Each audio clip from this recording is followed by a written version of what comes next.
जय जय रघुवीर समर्थ समर्थ म्हणतात की प्रत्येक मनुष्याला सुख समाधान शांती उत्तम आरोग्य आणि आनंद हवाच असतो। मनुष्य जन्म मिळाला आहे म्हटल्यावर प्रत्येकाला सुख समाधान शांती उत्तम आरोग्य आणि आनंद हे हवं असतं।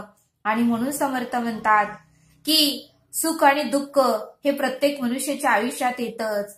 दुःख आलं तरी समर्थ म्हणतात की घाबरू नका, त्रास करून घेऊ नका, स्वतःला त्रास करून घेऊ नका। आणि म्हणून समर्थ म्हणतात की सूर्यास्तानंतर सूर्योदय होतच असतो। समर्थ म्हणतात की सूर्यास्तानंतर सूर्योदय होतच असतो आणि रात्रीनंतर सकाळ येणारच असते। आणि म्हणून समर्थ म्हणतात की अमावस्यानंतर पौर्णिमा येणारच असते। आणि म्हणून समर्थ म्हणतात की पावसाळ्यातील नदीचे गढूळ पाणी निवळून परत स्वच्छ आणि शुद्ध होतेच म्हटले थोडा वेळ जाऊ द्यावा लागतो। आणि म्हणून समर्थ म्हणतात की आहोटीनंतर भरती येणारच आहे। म्हणून समर्थ म्हणतात की आहोटीनंतर भरती येणारच आहे। चढण आहे तेथे उतारा असतोच। म्हणून समर्थ म्हणतात की चढण आहे तेथे उतारा असतोच।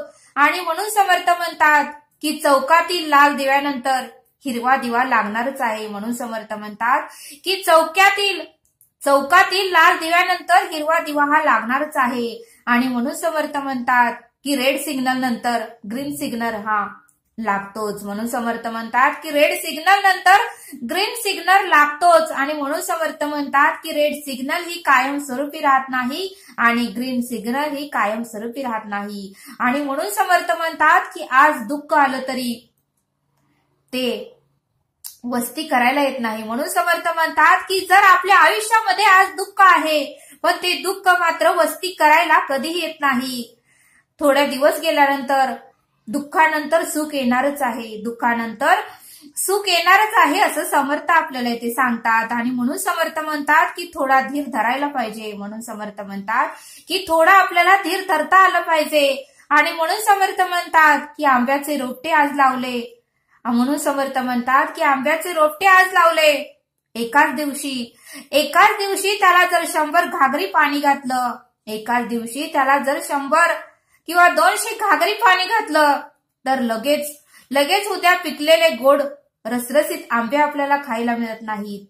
म्हणून समर्थ म्हणतात की त्याला काही काळ जावा लागतो। ज्यावेळेस आंब्याचं सीझन येतं त्यावेळेस मात्र आपल्याला आंबे भरभरून खायला मिळतात।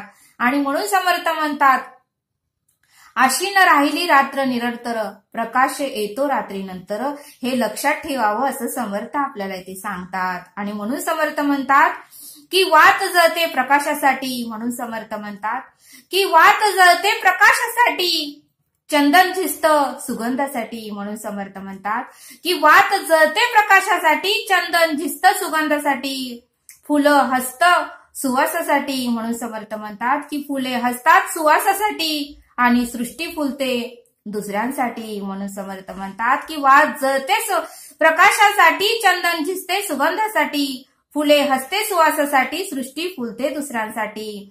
आणि म्हणून समर्थ म्हणतात की यातून आपल्याला बोध घेता आलं पाहिजे, आपणही दुसऱ्यांसाठी काहीतरी चांगलं कार्य करावं आणि आपणही आनंदी व्हावं आणि दुसऱ्यांनाही आनंद द्यावा असं समर्थ आपल्याला इथे सांगतात।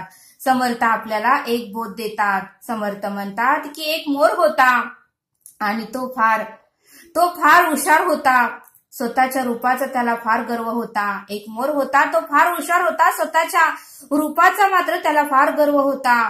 तो दररोज नदी किनारी जायचा आणि पाण्यात स्वतःचं प्रतिबिंब पाहून स्वतःच्या सौंदर्याचं कौतुक स्तुती स्वतःच करायचा आणि स्वतःलाच म्हणायचा की माझा डौलदार पिसारा पहा, त्या पिसाऱ्यावरील मोहक रंग पहा, माझ्याकडे सर्वांनी पहा, जगातील सर्वात सुंदर पक्षी मीच आहे असं त्या मोराला नेहमी वाटायचं।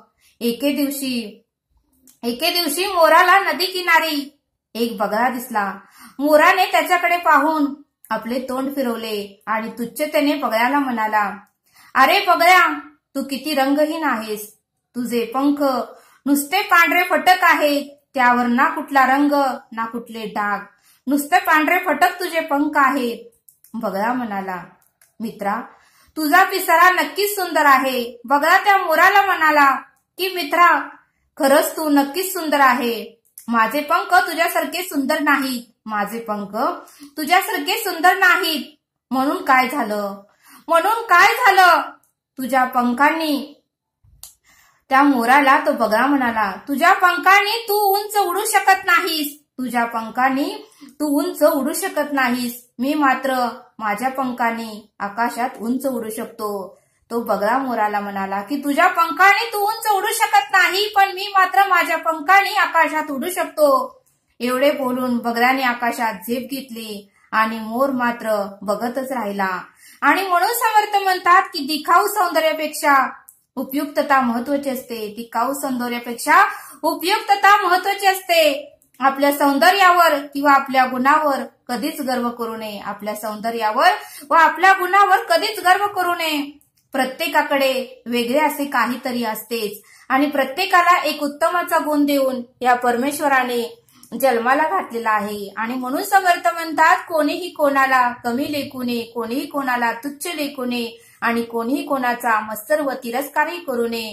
कारण या धर्तीवर प्रत्येक मनुष्याला कोणता ना कोणता तरी उत्तमाचा गुण देऊन परमेश्वराने परब्रह्माने या सृष्टीवर जन्माला घातलेला आहे.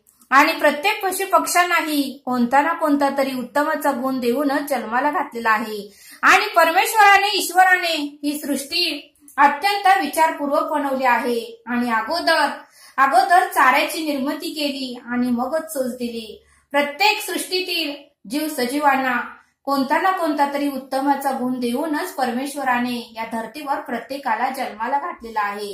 आणि म्हणून समर्थ म्हणतात कोणीही कोणाला कमी लेखू नये. प्रत्येक जण आपल्या गुणाने आणि आपल्या विचाराने श्रेष्ठ असतोच असं समर्थांनी आपल्याला येथे सांगितलं. तरी आता आपण येथेच थांबूया. धन्यवाद. जय सद्गुरू.